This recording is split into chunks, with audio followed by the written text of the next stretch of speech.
How many times have you looked in the mirror and wished you could change something about yourself?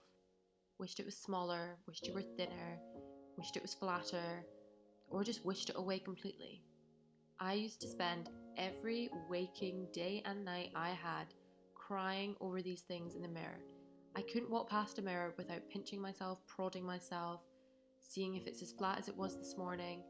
I did this every day and it drove me to tears every day, to the point where I couldn't even look at my reflection because it would repulse me so much. This self-loathing and lack of self-acceptance and appreciation of my body led to me being stuck in the confines of my ED for so long. I just had no idea what a normal body was. All I was given were these false ideals in magazines, gorgeous girls on social media that had been edited. I had no idea that I am perfect. I am normal. There's nothing about me that I need to change.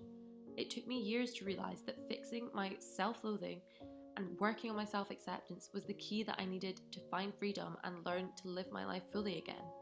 And this all started with my body. Accepting a normal body and knowing what a normal body looks like. My normal body has curves. My thighs touch. My stomach is not completely flat. I have cellulite. I have so many stretch marks. More stretch marks than freckles on my body, I can guarantee. My skin bulges on top of my clothes. My stomach rolls when I sit down. My legs wobble. I have hair on my body. I've got spots on my face, scars on my face, eczema. All of these things are so normal. And no, not everyone has them. But it doesn't make you any more or less of a person for having these things. We might say, oh, they're so lucky, they're so naturally skinny. But we're all different. We are all perfect in our own ways. The way that your body is naturally, without you trying to control it, without you trying to change it, is the way that you are meant to be.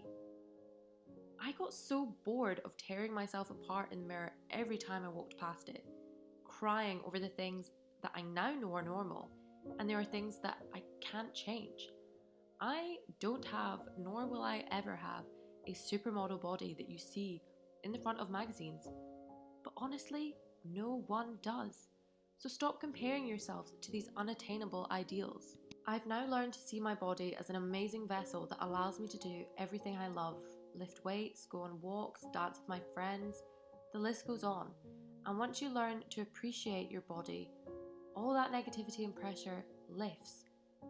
Not only appreciating what it does, but trying to stop controlling what it looks like, how much you weigh.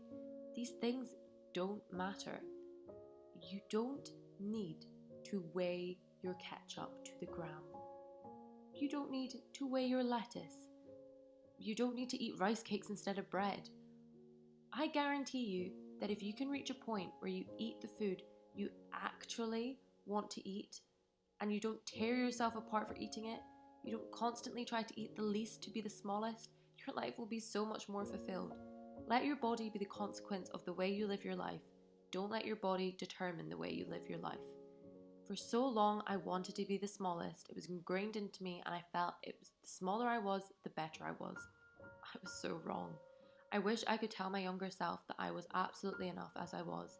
I didn't need to change myself. I should accept my curves, accept my stretch marks, and just stop trying to chase after this perfect body that does not exist.